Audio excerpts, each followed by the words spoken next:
Next speakers is Mirama Manzelidik and Maria Antello, and I butchered those names, I'm sure. That's okay.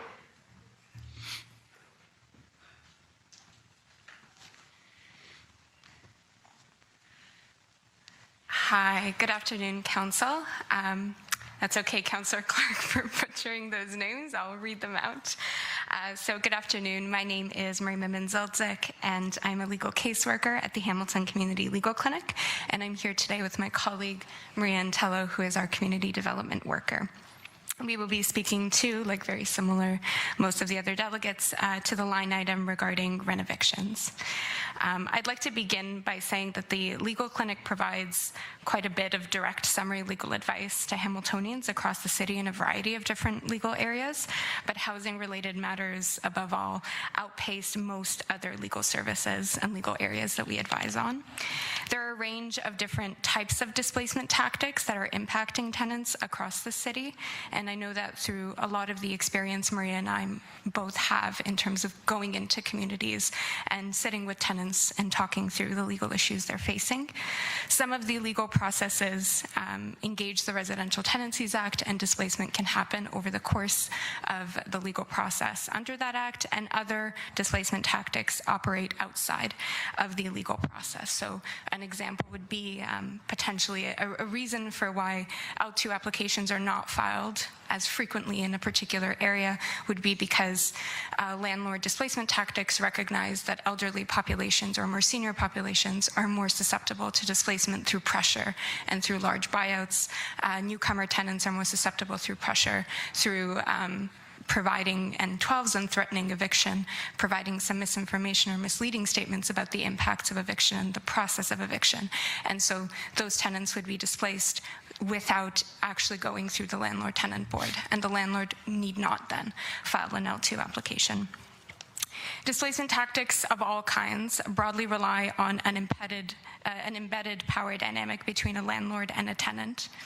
Where a landlord holds the proverbial and literal keys to a tenant's unit, most tenants exercise a distinct caution when trying to enforce any of their rights. This basic power calculus has grown increasingly exploitable in the midst of a housing crisis, to the point where myself, and I'm sure colleagues of mine would argue, threatening eviction at this time, at this stage of the housing crisis, is effectively threatening homelessness. The reality is that most affordable housing is housing that is currently occupied by a tenant. The moment a tenant leaves their unit, especially those who have lived in their unit for years, the city loses one affordable rental unit. And for every lost affordable rental unit, one more person can now be added to a 7-year-long housing waitlist, and many tenants that are clinic services enter homelessness. Renovictions are not a legal term, but a broad phrase used to describe a variety of different ways tenants can become displaced in a process undertaken by a landlord and engaging the renovation and repair of the residential complex or unit. Renovictions engage something of a bundle of displacement tactics. These tactics can take the form of systemic displacement, like leaving a building with minimal to no repairs or renovations for decades, and then either resolving these issues caused by a lack of repair or renovation through the AGI process, an above guideline rent increase application, or by relying on vacancy through an N13 related process.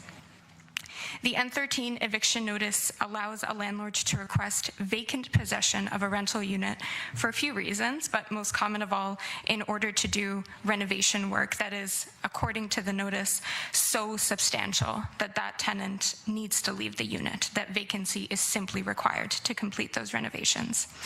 So what type of work constitutes vacancy?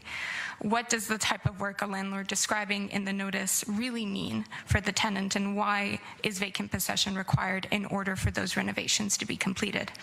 Right now, these questions are addressed at the landlord-tenant board when a tenant knows to go to the board to engage the hearing process and prepare for that hearing. In practice, many tenants leave before they attend a hearing. And for those that receive legal advice and are ready for a very emotional, intimidating, and oftentimes a very technical process at the board, this process feels like climbing a mountain with a toothpick, like one of my clients once said. The reality is that once a landlord hands out an N13, some tenants, most tenants, pick up and leave and squeeze their tight budgets even tighter.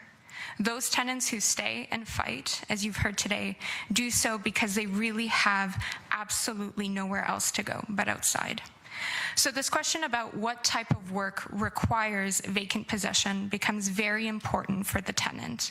And at the board, it's an uphill battle, which requires a tenant to call contractors, electricians, journeymen, maybe even a few representatives who are understanding of the building code, the Planning Act, different types of legal processes that engage renovation and repair to dispute the presumption that these renovations are actually needed and require vacancy in order to be completed. I recognize my time is almost up, but I just want to quickly address this right of first refusal, which is a right in a sense that it's part of the Residential Tenancies Act, it's part of the eviction process, and the tenant has the ability to potentially exercise it. But when we think about what that looks like in practice, tenants who move out need to find a temporary shelter for an unknown period of time, and many move outside of the city because of the lack of affordability of current units in order to find a space suitable. This means leaving their medical teams, community supports, places they've lived in for large parts of their lives, and all of these things, and engaging in services that the city likes to believe and call are spaces and services that make this city the best place to age. For the very, very few tenants who do get that notification to return, it's really not a meaningful possibility. Thank you. Maria? We'll give you some latitude there, so. Thank you so much, Councillor Clark. Everybody, thank you so much for having us today. I do not have much to add to what my colleagues and professionals and the amazing community had to say today. I am the Community Development Coordinator at the Legal Clinic, and my job is different than a legal aspect. What I think we also seek at the Legal Clinic is the sense of justice, which we have not seen for our tenants and for vulnerable tenants in this city.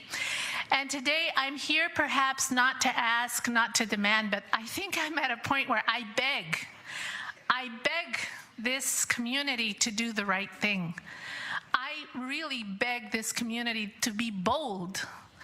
We can be that city that our colleague from ACTA was talking about. She said, we welcomed a lot of vulnerable people from our other communities to this city. We gave them a home.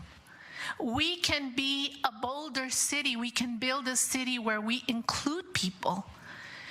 And we can be the catalyst for change in Ontario and in this country. We need to be bold.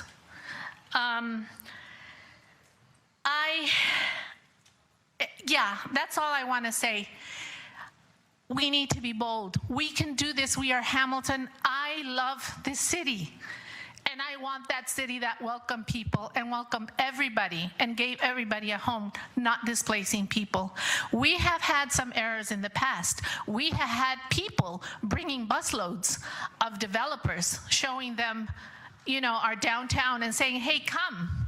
That was a mistake, but we can amend those errors, and we can do better. We can be that bold city. It's okay to dream, but we can do it together. And I really want to thank our bold community members that came to tell their stories. Thank you. That's it. Thank you very much. As always, you provide compelling commentary. Thank you very much. Okay, our next speaker is Reese Nam from the Federation of Metro Tenants Associations. Nope, sorry, hang on. Councillor Nan. Thank you. I managed to make it work this time in terms of e-scribe. This time it was my fault. It's no worries. Through you, Chair, just a question to both of you, and thank you for your delegation. And I think it's always really helpful every time the legal clinic comes forward and delegates, because you share an insight on the experiences of Hamiltonians who are seeking support to legally navigate issues that are real and lived in our experience. Are experienced in our city. So I thank you for coming to delegate. Is there any formal mechanism by which the legal clinic is able to share trend data? I clearly understanding there needs to be a delineation between what needs to remain private and confidential for the work that you do as your operation. But from the perspective of, the fact that housing related is the highest legal advice category the clinic provides, do you keep trend data? Are you measuring that year on year? And is that something that we could get from you on an annual basis? Thank you. It's the clinic is certainly tracking in terms of the amount of intakes that we receive, the amount of phone calls that we receive. Most of our client work, and I'm sure my colleagues will speak to this if they had an opportunity to be here, is crisis intervention. People are not usually calling the clinic months in advance of a hearing or to proactively attempt to reinforce their rights. It's usually a phone call that's occurring in the moment as a tenant's receiving an eviction notice. And to that point, a lot has changed in the landscape of landlord-tenant law over the last decade, but certainly over the course of the pandemic with the transition to digital landlord-tenant board hearings, which has caused a great deal of crisis for tenants in our community, particularly low-income senior tenants, disabled tenants, newcomer tenants who may not have access to the board. And so the trends and the kind of very specific trends are certainly things that we can look to pull out, but I think, as our colleagues have sort of mentioned, trends when it comes to displacement usually happen engage with the law, but happen outside of the law as well. N13s are not, the landlord doesn't need to report to the board that they've printed off an N13 off of a website and given it to a tenant. All that process looks like is printing a document off, filling it in. If it's appropriately filled in, we can advise on that, but there's really no checks and balances when that notice is printed out and given to tenants. And given that power imbalance that exists, most tenants end up getting up and leaving because they simply don't understand what the law is. And so certain trends and kind of how displacement happens on the end that we're seeing, I think is reflective of one type of displacement or a particular pattern of displacement, but I want to acknowledge that there's a vast amount of displacement that happens far outside the reach of what the legal clinic knows about or can even really advise on. I think my colleague also would like. Councillor Nan, I have one comment. Brian Doucette from the University of Waterloo clearly said, the data is here. The data is right here at the White Hern and behind City Hall.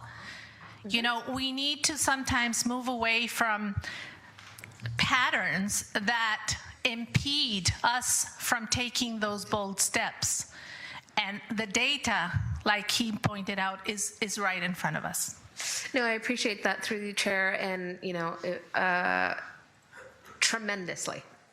tremendously appreciate the lived experience and what we see every single day as being valid.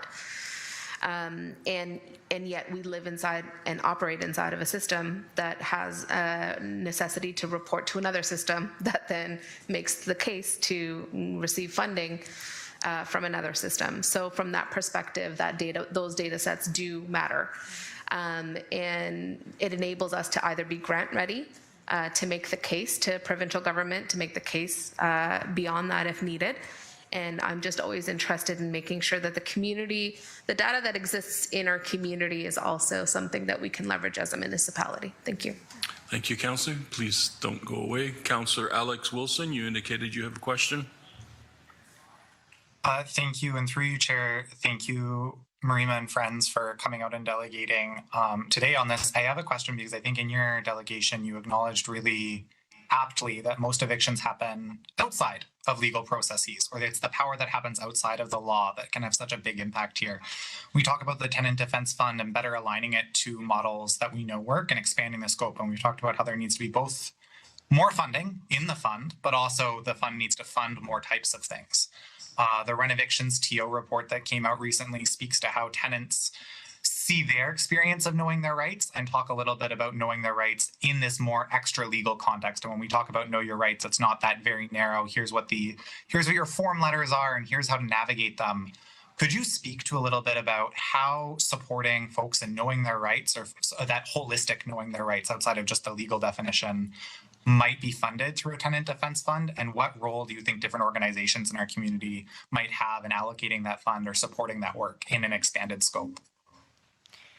I think the work of Know Your Rights is really best facilitated through collaborations with community partners who are working very closely with tenants. In the work of the legal clinic, we do go out into community and offer public legal education. Sorry, I was about to use an acronym that I appreciate maybe some people might not have known. We do go out into community and offer that kind of bite-sized legal information for tenants that do have questions about the process, but really where the most impactful PLEs have looked like that education delivery where tenants can put it into practice is through collaborations and partnerships with organizers in the community that are engaged in and understand the very specific needs and trends that are happening on the ground. So just understanding the Residential Tenancies Act, what the law says, what your rights are in kind of a hypothetical universe doesn't do a lot when we need to account for power differentials that are on the ground. We need to account for how tenants are receiving that information and how they can actually put that information into practice.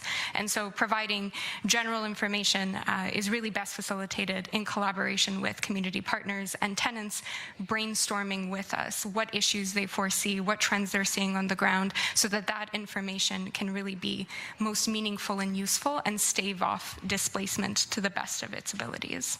Councillor Wilson? Just one more thing to answer to Councillor Wilson is that at the clinic we are seeing double the number of calls, but our staff is not double. So reiterating what my colleague said, I mean, we really need to partner. Right now, that's the only choice we have as many community workers, community organizations. All we have right now is to partner and to join forces because our funding doesn't get bigger. And a tenant defense fund, an increase in the tenant defense fund, or a fund that could support that legal work would be highly, highly needed in Hamilton. Thank you. Councillor? No, thank you. I think that really clearly answers the questions. If folks want to comment on some community partners they'd recommend specifically being a part of that, I'd welcome that. But I think their answer, it was really clear. Thank you. Thank you, Councillor. Thank you again for your participation today. Thank you. The next